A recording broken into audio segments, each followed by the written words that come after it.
তো ভাই আজকে হইল মহান কণ্ঠশিল্পী শ্রী মোহাম্মদ রফির মৃত্যু দিবস।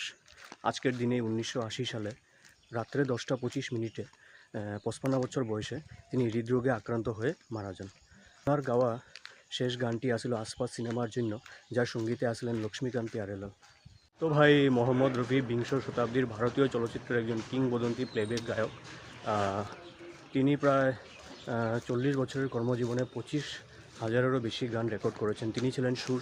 তো ভাই ইনি হলেন সেই মহান কণ্ঠশিল্পী মোহাম্মদ রফি। আজকের এই মৃত্যুদিনে আমি এই ভিডিওর মাধ্যমে ওনাকে সশ্রদ্ধ শ্রদ্ধাঞ্জলি জানাই।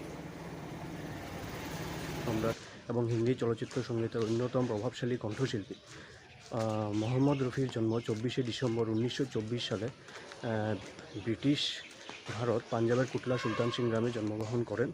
তার পরিবার ছিল রক্ষণশীল এবং সঙ্গীতে তার আগ্রহকে উৎসাহিত করা হতো না।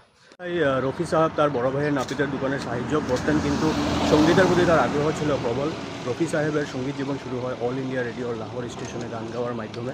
1944 সালে তিনি মুম্বাই চলে যান এবং প্লেব্যাক গায়ক হিসাবে সঙ্গীত জীবন শুরু। এই রফি সাহেব হিন্দি ছাড়াও বাংলা, মারাঠি, তামিল, তেলেগু, গুজরাটি, কন্নড়, উড়িয়া, ভোজপুরি, সিন্ধি এবং ইংরেজি সহ 15টিরও বেশি ভাষায় গান গেয়েছেন। ভাই আইতে সময় ঘর থেকে চপ্পল পরে আইছিলাম, কিন্তু ভাই আধা রাস্তায় আমার চপ্পল ছিঁড়া গেছে। ভাই কি করুম ভাই, উপায় তো নেই, এখন ঘরে তো যাইতে লাগবো না এই খালি পায়ে আইতে আইতে।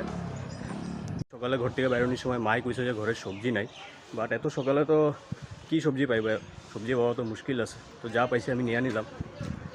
তো ভাই ঢেকি শাক পাইছি আর পাইছি পেঁপে।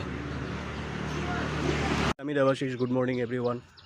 আর তোমরা যদি আমার এই ভিডিওতে নতুন আইছো তাহলে আমার এই ফেসবুক পেজটারে ফলো করে নিও, আর আমার ইউটিউব চ্যানেলটারে সাবস্ক্রাইব করে নিও। আর যদি তোমাদের আমার ভিডিওটা ভালো লেগে থাকে তাহলে ভাই লাইক, কমেন্ট আর শেয়ার করো।